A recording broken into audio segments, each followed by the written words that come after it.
Hey, Jeff Kravitz, 420 live. Yes, like a news bulletin show. I was a minute late there because I was putzing around with our guest in the talking, just shooting shit. Greg Johnston is coming on. We're going to talk about Ozzy Osbourne today. If I don't lose my microphone here, it is my last day coming to you live from Margate, New Jersey, where I've been holed up for the past 7 weeks. I've been here. By the time I will leave, stay, Mike. Mike doesn't want to stay. Yes. So as you can see, everything's falling apart on my last. As I'm getting ready to leave, my mic stands like, no, I don't want to work for you tonight. And I'm like, yes, you are going to work for me. Because we have to get this done today. We have to talk to our friends. Hi, everybody out there. Welcome to the show. Okay, good. I'm settled. I'm not as discombobulated as I look. It is September 4th. It's a happy Labor Day to everybody out there. I hope everybody has a nice, safe, socially distanced weekend plan amongst their friends. You know, we're getting to that point now where you need to start watching what's happening across the country as everybody starts going back to school and trying to assimilate back into their old lives, which we kind of know there's no going back to a lot of old things. Things are changing all around us every day. And there's a new norm out there and we're all feeling it. And that's why I come to you live at 4:20 p.m. Pacific time to distract you from what's going on out there and the general air of bullshit nastiness that's going on, and taking you in to deep dives into some of the things. Yesterday, the show on Burning Man. I mean, I don't know how many of you went and traveled the multiverse yesterday or last night or now, but it's absolutely incredible out there. And the Big Gigantic performance is happening tonight that we talked to Jeremy from Big Gigantic yesterday and the guys from 3D Live. The technology that these guys use on 3D Live is some of the best live concert special effect I've ever seen in my life. And when they start integrating it and they only have 2 of these screens, but when they're able to start to get more of them out to more of our favorite bands, and we're able to go out, it's going to be a heck of a way to do it. And, you know, even if that technology comes where we can see it on our computer and share it with our friends and be home, you know, because the new thing is the multiverse. The space where that we create, which is very unique. We're creating our own space to hang out in. When we were talking to JB yesterday, he really took us in and explained kind of how Burning Man is associated with how they kind of work together with this virtual world, and how they're just as Burning Man's. It's stressful going out to Burning Man. I'd be very stressed right now. It'd be Friday. I'd be unpacked and relaxed 2 days in, but just getting there and having to deal with everything. And you're already thinking about, you know, your logistics. You're always thinking about logistics, and things are always breaking down. So I'm sure that'll happen in the multiverse too. It's happening in our world every day. But amazing, epic day on the Jersey Shore today. I'm sure everybody got a nice dose on the East Coast of some beautiful weather. And, you know, summer is going fast here, and it's interesting to watch everybody now clamoring in to get the last rays of sun and to get it out. And as you can see, I'm still glowing from my day out there in the sun today. And I got caught in a nice rainstorm, got drenched on the way home. You know, the adventures of summer. And tomorrow, the reason I stayed in New Jersey an extra 4 or 5 days was to go see Dark Star Orchestra, who is playing in Philadelphia. I'm going with my friend Jeff Gordon from Live Nation and Ike Richmond, 2 of my dearest and oldest fans here on 420 Live. And I'm really looking forward to a night out dancing under the stars to some Grateful Dead music. So it's kind of like my passion. I'm sporting a little color tonight on my last night here. But, you know, we're going to go about as far away from the Grateful Dead as you can when it comes to music tonight. Ozzy Osbourne has been a force in our world for many, many years. I mean, since before, you know, when I was a little kid, I remember hearing about Black Sabbath and how biting the heads off bats and eating doves and, you know, all the things Ozzy did. And my friend Greg Johnston is an executive producer of the 9 Lives of Ozzy Osbourne documentary coming out on the 7th of September on A&E Network. You should all tune in and check it out. We're going to show you a little clip. And, you know, maybe we'll roll the clip first, and then we'll bring Greg in. So let me find the clip here. There it is. And I'll tune out, and you guys can watch this. You can hear that, right, Greg?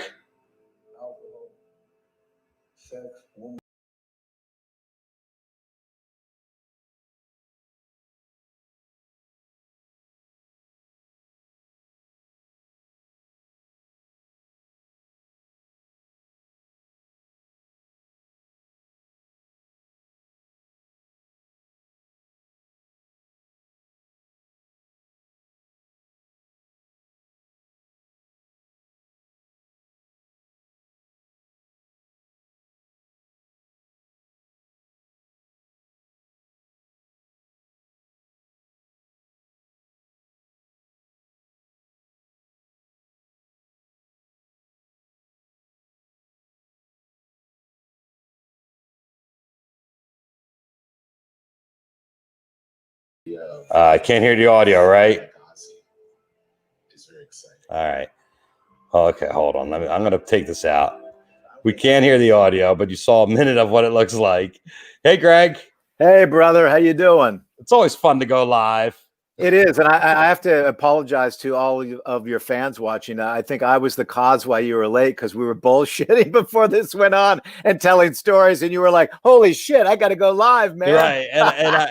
And you know what? It's interesting. I got to figure out how to share it where the audio comes in on the when I'm sharing out of something besides the internet. Right. I think that's what it is. But anyway, good to see you. How you doing, my man? Good. Can you hear me okay? I hear you. I hear you. Do I look any younger? I hope I do. You know, I heard the internet, shaves off 20 years or something. you look just fine. Greg and I are old friends. We started back with Totally Pauly, right? Wasn't that? Yeah. Was that your first big MTV one, or was there something before that? Well, I was moved out, MTV asked if I wanted to move out to LA, because MTV is mainly in New York. And back in 91, I was producing the MTV half-hour comedy hour. Headbangers Ball back in the day was one of the producers on that. And they were trying to expand and open up their LA office. And the one show they were doing out here was Totally Pauly. And they said, oh, do you want to come out and, produce? And I didn't know who Pauly was at the time. So I knew no better. So I was like, sure, I'll come out to LA and here I am, driving in 1991. I was driving in a 1985 Nissan Sentra and picking Pauly up from his house. And we'd pick up the crew and then just shoot wherever our location was for the day. We'd sort of make it up. What was your impression of Pauly back when you first started working with him? I didn't know what to make of Pauly, because I came from the East Coast. I grew up in Ohio, and then I was in New York for a number of years playing in sort of punk rock hardcore bands. So Pauly was sort of, at that time, sort of the antithesis of sort of what I was about, which was made for a very funny combination. And we got along. I mean, again, he's a very likable, sort of down-to-earth dude. So we got along, and but yeah, I didn't know what to make of him. I was like, who is this like California kid that sort of like seems like he's high half the time with the, hey buddy. And but we ended up loving each other and worked together for a good number of years. Yeah, he really took MTV by storm when he hit. Yeah, he did. He did. I mean, he was on the cover of Rolling Stone at that time, which is insane. It's nuts. I mean, MTV was such a powerhouse. I mean, that whole thing. How was that move for you from New York to LA? Oh, I hated it. Because I loved New York. LA was it was too big and too sprawling. I think also the first year I moved here, and I lived in a place called Red Hook, Brooklyn in New York. And it was like me and my roommate were the two white guys that lived in Red Hook. It was the largest housing projects in South Brooklyn, and still is. And we lived adjacent to that. Cabbies would not even want to drop us off. Like we would try to get a cab from Manhattan back to our place in Brooklyn. They didn't believe we lived there. They wouldn't drive through the projects to where we lived. They'd make us walk from the other side of the project. So And it just to set the scene, it was sort of a tough neighborhood, and still sort of is, even though there's an IKEA there now. So I moved to LA, and I thought, oh wow, everything's sunshine, nice. Did a shoot for the Headbangers Ball, Ricky Rackman's Cat House down on it was off of Highland. I forget the club was. It was like 7969 Santa Monica Boulevard. Right. And did a shoot, and at midnight, I'm going to get in my car, and I'm held up at gunpoint by two gang members. So, like, my first year in LA, I got held up at gunpoint. I think that within that same, or at the end of that same year, were like the LA riots, and then on the heels of that were the Northridge earthquake after that. So it was sort of this plethora of crap that I was like, man, I do not literally 6 months in LA and I get held up at gunpoint. I come from Red Hook, Brooklyn, where my roommate gets shot, but I never got held up or anything. But it was not an easy transition, to say the least. And where do you live now? Now I'm in Silver Lake. Oh, so it's still Los Angeles. So Los Angeles ended up winning your heart. Yeah, absolutely. I mean, then once after a year, it took a year. And then once you acclimate to LA, and it's all finding these pockets. It's so big. Once you find your people and your places of where to go, because I think things are a little more hidden in LA because of the sprawl. And then I was like, okay, I'm not going back. Just the weather, the room where you can go to the mountains. You could go to the beach if you wanted to. You could go to the mountains and snowboard. Just that. Ability to do that and have space, it made all the difference. In New York, you're not getting the space. Yeah. So I love New York. I know the difference, but it's just interesting that you have to go through a whole process as an East Coaster because you bring so much of it. I remember getting in an argument on my first New Year's there where this guy told me that California was God's country, and I was like, no, New Jersey's God's country. And now I think about that and laugh. But I've had an amazing summer out in Jersey, and it is amazing the different environments there are here too. I mean, everywhere has its pockets, like you say. People say to me, LA, you do so much driving, and I was like, it matters where you stop, park, and go in. Right. It's driving, right. You could drive, but where you have to figure out where to stop. Right. Right. So you were working at MTV for many years, and when did you first cross paths with Ozzy Osbourne? Well, probably at some point during the Headbangers Ball, but a very cursory level. But then at MTV, I was there doing half-hour comedy hour, Pauly Shore, a bunch of things. They closed down the LA office, and I said, well, I'm still doing, Pauly's still going. They're like, okay, everybody else is going to leave, and you just stay. So I basically was a office of one person at that point, and then built the office back up, and then back in probably 20 years ago, 19 years ago, I gauge it by how old my daughter is because it was before she was born. I was a VP of development and an executive producer at MTV, and my boss at the time, this woman Lois Curran. Who's awesome. And she said, I'm doing this meeting with Ozzy or with Sharon and the kids. We're just going to have lunch, but you should come. You're a big fan of Ozzy's. And we're trying to figure out maybe there's something with the kids with Ozfest because he just had started doing Ozfest and they're looking to promote that. And the kids were just at that age, 13 years old, that maybe they were VJs or maybe they could do something on MTV. So we went out to this lunch and with Sharon, and she basically just started telling stories about things happening in their life, like telling us, well, the night before we've got all these dogs, and Ozzy got up in the middle of the night, and one of the dogs had taken a crap on the floor, and he slipped and fell in it. Then he's running around with dog shit on his foot, and we were dying over these stories, and we left that meeting, just going, wow, I wonder if they would let us, document any of that. I'm like, they definitely won't. I mean, who would let somebody in their house with cameras to shoot, to invade their privacy like that? And at the time, The Real World was the big thing on MTV. They were like, is there a way to do like The Real World with the celebrity? And so we sheepishly asked Sharon, thinking that she was going to, tell us to F off. And she didn't. She said, yeah, that sounds, that sounds interesting. And it's something we've always talked about, is the fact that we have these crazy stories and nobody believes half the stuff that we tell them that really goes on. And so that was the genesis of the Osbournes. So that's probably 20 years ago when I first, really started a relationship with them. And he was the most unlikely of, like, to think that he would be like, when you were watching him on the show, it was just so bizarre, the fit, that this was the Prince of Darkness. Right. And that was the thing that was interesting, is that because of his reputation that preceded him, to see him then as a father of, teenage kids, and sort of, a homebody, because he really was a homebody. He wasn't a partier at that time. It wasn't something, it was novel and interesting, because it sort of dispelled the myth of what you thought he or who he was. And that was, I think, really endearing and interesting for people, because they're like, holy shit, he's sort of like me too. Or like I would have at that point when we started doing the Osbournes, my mom was at that point in her 70s, and she had a bridge club, and she goes, oh, all the ladies at the bridge club love Ozzy. He's so funny. Like they identified, but they had no idea. They have no idea who Black Sabbath is. They had no idea who Ozzy was, outside of he was this guy on this TV show, which was hysterical.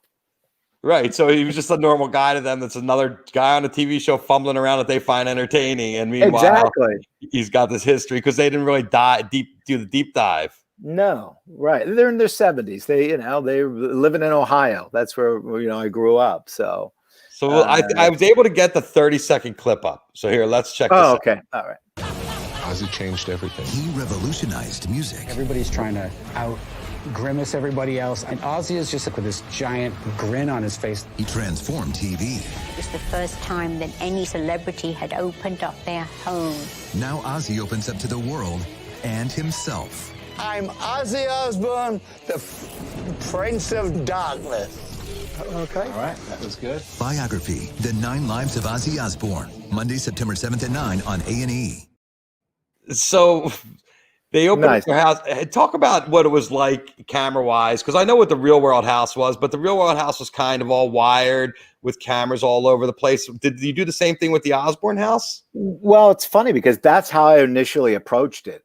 Is because I had buddies that were working on the Real World, so that was the model. And I'm getting a little feedback. Are you hearing my voice, by the way? You sound fine to me. Okay, all right. So I had buddies that worked on the Real World, so that was the model that we used. And they were moving into a house in Beverly Hills. They were living out in Malibu at the time. And that seemed like the perfect starting point. We said, okay, well, when you move into this house, and they were just building it. And I said, they had all these security cams. I'm like, hey, can we tap into those security cameras? And Sharon was like, whether it naively, she said, sure, no problem. So we did use a similar model in that we did tap into the security cameras. We didn't use those security cameras as far as our footage for the show. But we would use those security cameras because we would have at least 2 to 3 cameras in their house at all times. And up until they would go to bed. And then cameras would go home, and we'd leave a producer there with a camera, just so if something happened in the middle of the night, they could pick up the camera and capture, whatever happened. But yeah, we had, 3 to 4 crews all day, every day. And how long of a period of time was each season?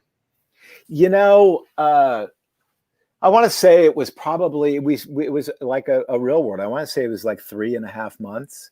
And, wow. Unlike how reality shows are produced today, we shot it like a documentary. We didn't go into it with like, okay, we've got these beats and we've got these storylines. The only storylines were, all right, we know that Jack's got a birthday coming up and they're going to do something, or Ozzy's going to go back on tour soon. We know that he gets anxious about that. So we'll see how that plays out.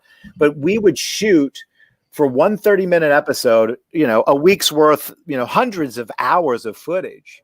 So like 7, usually it was on average anywhere from 8 to 12 days worth of footage for one 30-minute show, which, you know, nobody could afford to do that these days. And it's sort of too bad, because the most interesting stuff are the unexpected and the things that you would never, you know, I'm never going to be able to come up with the idea of, oh, they've got a neighbor who's playing acoustic music that pisses Ozzy off and Sharon throws a ham at him. That's something that's never going to enter my mind, but that's what happens, you know? Yeah. just such a classic family. And you did, so that, how many years did that last? 3? Oh, what did 4? we do? I guess it was like 3.5, 4 years. Yeah. Yeah. And then what happened? It was just enough. Are we in the Frozone? What? Oh, there we are.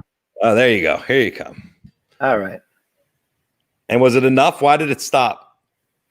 You know, I think, you know, I mean, we thought we were just going to do a season. So we were like, you know, it just ran its course at that point. You know, it just sort of ran its course, and it felt good to sort of end it when we ended it. You know, later in seasons, Ozzy had his crash with his quad bike and had a coma there was in a lot the of UK. things that kind of happened at the end. Sharon had cancer. I mean, you know, that was the other thing too. We try to focus on more the lighthearted nature of everything. And as a family, they dealt everything with humor, you know, whether it was something that was very dark, they had very dark sense of humor about it. But that's how they would get through a lot of things, is sort of that English sensibility and the English sense of humor. So yeah, Sharon having cancer and Ozzy having, you know, a near-death experience on a quad bike in the UK while we were shooting. And it just felt like the kids, you know, 3 years is a long time. You know, it felt the kids really changed a lot too in the course of that show. They did. I mean, Jack was like 14, 15 years old when we started. Right. So, I mean, yeah. they started off as unknowns and ended up being media darlings by the time that was finished, and having to go through rehab themselves, right? And all the challenges. Sure. And again, you know, none of us thought that, you know, it really started out as a test, Jeff. It was like, we were like, we don't know if this will work. We'll shoot for a couple of weeks. We'll shoot for a month. And we'll see if we get like a little pilot episode out of it. And, you know, those 2 or 3 weeks, we just kept going for 3 years. And even when it aired, we were like, well, I don't know. We hope people like it. We had no idea that it was going to be this big thing, or that. Oh, it was legend. It was so big at the time. I mean, you know, especially after the first couple of years. Right. It was picked up. It was like a snowball going downhill. And then you picked up again and did the world tour. Was that for MTV? That was for A&E. So that was the last 3 years that we did. Mm-hmm. And it was sort of a good time to sort of get back with the Osbournes and with Ozzy and Jack, because Ozzy was sober, Jack was sober. Everybody was in a really good place in their lives. And, you know, the pitch of that was, Jack had always wanted to do these things with his dad growing up that he never got to do, because dad was on tour, dad was performing, recording, or dad was loaded, you know, and he wasn't able to sort of do the things that wanted to do. So it felt right as far as doing a father and son road trip show with the two of them going to places that they always wanted to go to. And we started out on the History Channel. And because Ozzy's a big history buff, even on the Osbourne days, he would always be watching the History Channel. That was his deal. And so is Jack. And so we started out and did a season on history and went to various historical sites, Mount Rushmore. We went to Cuba. And then we moved over to A&E Network for 2 seasons. Basically, History and A&E are brother and sister channels. And A&E was like, we want that for our channel, because we had a much broader appeal than what the history audience was. And so we moved over, which was great, because then we could just sort of go anywhere we wanted to go, and any place that they wanted to travel to that they had a desire, we would go to. So we did a season where, Ozzy wanted to rent an RV and go across country. And he wanted to rent an RV based on the one that they first rented for the first Black Sabbath tour. Oh, jeez. So, and we found one. It was a, oh God, it wasn't an Airstream, but it was sort of like an Airstream that, it was a 70s model that we found in Florida, which was perfect because we traveled from Florida and went to Alaska in this thing. Of course, Wow. It literally broke down in the second episode when we got to Georgia. Oh my God. And unplanned. And we just did the crew have to go in a separate RV? Did you guys have your own RV and they had their own RV? Well, we ended up in vans. So we were in a van, following them. And, unlike other people doing reality shows, if there was other celebrities doing that, they would probably fake it and get behind the wheel for 20 minutes and then we'd drive the rest of the way. But Jack drove the entire time and Ozzy sat there, and Ozzy wasn't like, oh, let me go ride with you guys, or I want to get to the next spot. Ozzy truly enjoyed actually seeing America because, when you're that rock star, you're hounded no matter where you go. So you're on tour. It's just constant people, and we tried to make this. We told people even places we'd have to get clearance before we went. We said, don't tell anybody because we don't want this. We want this to be an intimate experience as it can be. Of course, we have cameras and whatnot, but we wanted to make it an intimate experience for Ozzy and Jack, where Ozzy didn't feel as though the outside were he could be a tourist. Right. So, and for the most part, we succeeded in that where, only, there'd be a few times where we go into a city and somebody that would find out that Ozzy was there and then be on the radio. Then we'd be like, shit, we got to change hotels or we got to, get out of here because that wasn't our show. Right. We were trying to be not the rock and roll. That's part of the reality of going across the country with Ozzy Osbourne. So it's kind of hard to change that. And so A&E, am I seeing this right that they're doing a new Osbourne series, or is it just the documentary? Just the documentary. Okay. Yeah, just the documentary. And how did that come about?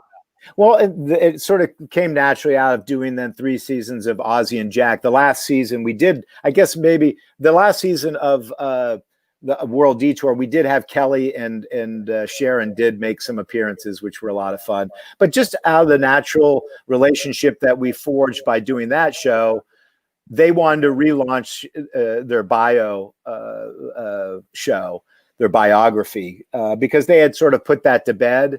And then they're wanted to revitalize it based on the fact of music docs and docs in general just being very popular. And they wanted to bring it back in a more theatrical and a bigger way and put some money behind it and sort of and so they came to us and said, hey, would Ozzy want to do this? And I sat down with Jack and Sharon and we discussed it and we said, yeah, let's if Annie really wants to blow this out and really put some money behind it, let's do it. And then that's what we did. And which was, I think 2 years ago when I started that conversation to put together the doc. So, and is all of it found footage or do you have to shoot new footage too? Well, we shot new. I mean, what I wanted to do, I wanted to use a lot of archival because Jack did a documentary and I used some of the footage that Jack shot from, I want to say 15, 20 years ago. He did a documentary and did a fantastic job and had some footage from that we used. And that was sort of at Ozzy on this tour that he was doing. And we wanted this to be a more retrospective as far as we wanted to pull all the footage that we could. But I also I didn't want to populate it with a lot of celebrity talking heads. I wanted Ozzy as much to tell his story or Ozzy, Sharon, and the family to tell the story and not have a lot of people who weren't witnesses to events telling the story. So went into it with wanting it to be intimate and wanting Ozzy to tell us his story and use a lot of archival footage, a lot of stuff that hopefully people haven't seen before, but also go back to his childhood, because it's stuff that I didn't know much about, except when we were doing World Detour, Ozzy and I would ultimately in the mornings, I'd wake up, we'd have coffee we'd shoot the shit, and he would tell stories, and so some of that, knowledge that I gained from doing that then went into the documentary, including sort of a lot of stuff when he grew up and him telling me about, he just grew up very poor in Birmingham, England, and had dyslexia, but didn't know he had dyslexia. So he was teased, made to wear the dunce cap, and was sort of, and he used the ability to sort of make people laugh and be more outgoing as a defense mechanism, which is sort of the birth of Ozzy being Ozzy, So it was sort of a natural progression then, and to sort of, and super happy and proud to be able to sort of do it with A&E and sort of do it in a bigger way. It's not sort of like the old school bios. Yeah, and you're pretty much at this point, you have such a great history and knowledge of Ozzy and everything he's done that it's almost like you have it all in your head anyway, and you just have to kind of put it all together. That's true. And trust. I mean, we've known, again, I love Sharon. She's like my second mother, and Ozzy and Jack and Kelly. And we've been working together for so long. We know each other very well, and they trust me. So I think, I mean, they could answer this better than me, but I think that they will be more vulnerable with me, just because we know each other, and we can just have a normal conversation like you and I are having, and there isn't that sort of like, who's this reporter that's interviewing me and what do they want? It was just sort of like, all right, here it is, take it. And really, with the stuff you put on TV of them already, you really couldn't embarrass them much more if you tried. well, I think it's funny, but I think that's also something that's lovable about Ozzy, is that he's never tried to hide from the shit that he's done. It's like, look, I did it. It's documented. He's not like a celebrity that's trying to hide all their shit, their skeletons in their closet. He's like, this is me. I did it. And, some things I'm not proud of, but who gives a fuck? It's part of it happened, and, you move on, whatever, Hey, that's rock and roll. And that's right. Exactly. It's sex, drugs, and rock and roll. He epitomized that, I mean, 5 decades, which is crazy that, like, go to his concert, New Year's 2 years ago, and it was, you got grandfathers bringing their grandkids. I mean, how many artists have, kids that are in middle school that have Ozzy shirts, and so do their grandpas, it's right. It's crazy. I couldn't think I like, if you think of musical artists, I mean, can you think of anybody that, like maybe an Elton John, but not even, it doesn't no, it's not the same thing. It's not the same thing, because it's a crazier kind of passion, right? Because it's rock and roll passion, where Elton John is a pop thing, and everybody has passion, but those rock fans are, right. You know what it's like. So let's talk about, you have a new show, The Extreme Unboxing. Oh yeah. Tell us about that. I mean, I know unboxing is such a thing. Well, it's funny because that was another thing. A&E came to me while we were finishing up World Detour, and so they had this show, which was with the same production company that we were doing World Detour with, and it was just this. Actually, it's even more interesting than just unboxing, and it's a world that I didn't know anything about it, and so the idea was that there's this whole world of reselling. Right? If you go on Amazon, third-party resellers, you see always third-party resellers. I'm always like, who are these people? Well, they're basically online. You can buy all the merchandise that gets returned on Amazon or any retailer. They don't resell that shit. They don't restock it. They just put it in giant pallets and then auction it off online to the highest bidder. So you can get like all this return merchandise for like pennies on the dollar, for super cheap, right? And so there are industrious people that you go on there, you buy pallets of stuff, and then they sort it and resell it on Amazon, on eBay, on all these different sites. And you can make money, good money doing this from the comfort of your own home. So, I mean, it's actually perfect for a pandemic, even though we shot this way before the pandemic. Right. But it was sort of like, shit, people could actually get takeaway from the show who need money or need a job, because this, like right now, you could go on, there's like probably 20, 30, 40 sites, Jeff, and like electronics or home goods or whatever, and buy pallets full of shit. Now you don't know if it's new, if it's broken. So that's the risk. So, but it never gets delivered to actually you, or it does get delivered to you? Oh, no, it gets delivered to you. So that's the thing. And then you have to repack. And then you got to go through all that. But that's sort of the Christmas morning of the unboxing portion, is that, all right, I bought 2 giant pallets for $1,000 full of electronics and home goods.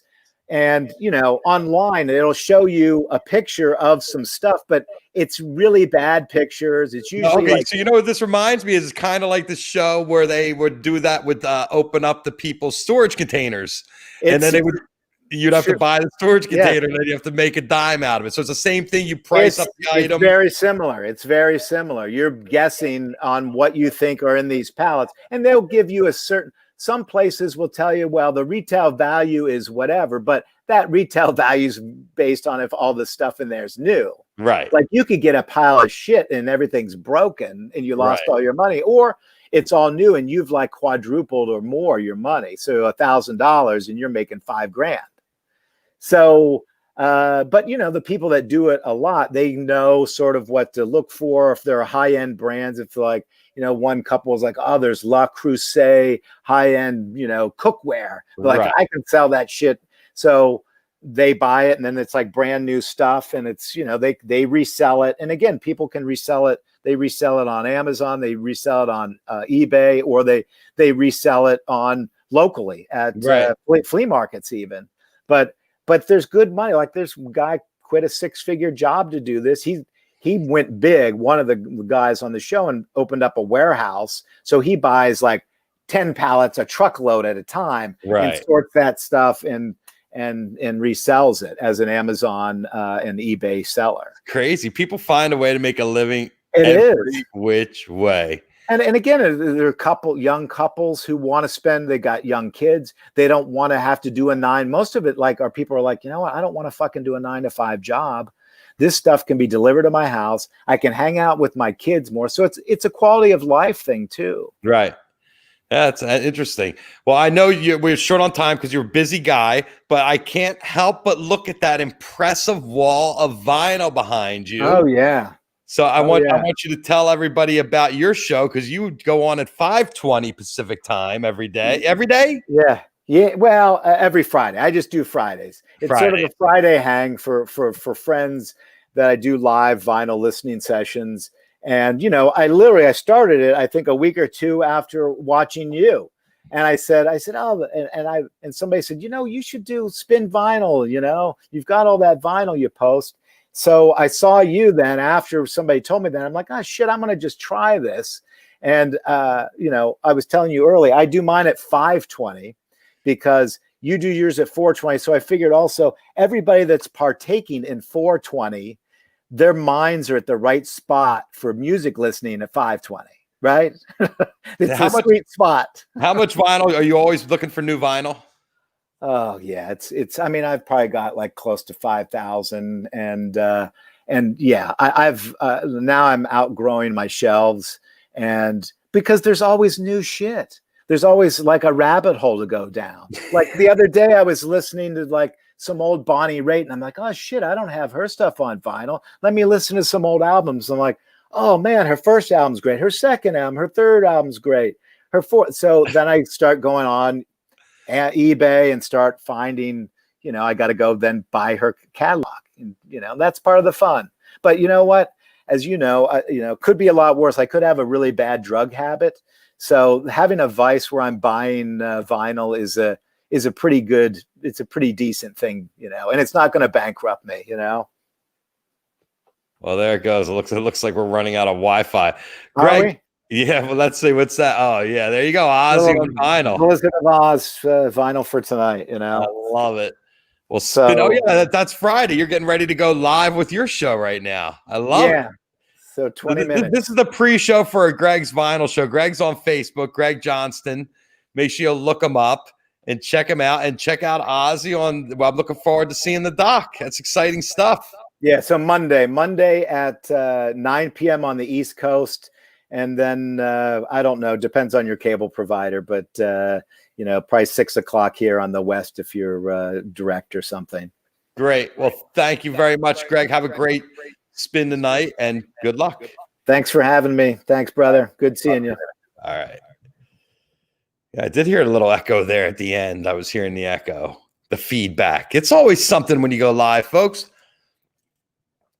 The 420 Live. Thanks, Greg, for coming on. I'll make sure that you get one of these CBD bars there for you, Marissa, to munch on. They're absolutely delicious. If you want to get your own, you knew it was leading to my ad, right? Asher's Chocolates has it. Ashers.com. Use the 420 Live code. Spend $75. Get the discount and get the 420 Live bar. It is 8 ounces, 1/2 pound of thick chocolate. I'd show it to you, but I gave all mine away already. Jeff Gordon got my last one. Potato chips, pretzels, mini M&Ms, coconut flakes, raisins, CBD, milk chocolate, all wrapped up with a beautiful commemorative label that you're going to want to frame with that picture on it right there. It's pretty hilarious. As you see, I got the bobbleheads up there. Pinky Kravitz, my dad. This was his home, Atlantic City. This is where I've been now for the past 7 weeks. I'm imposing on my brother and his beautiful wife, Jamie, and becoming part of their life.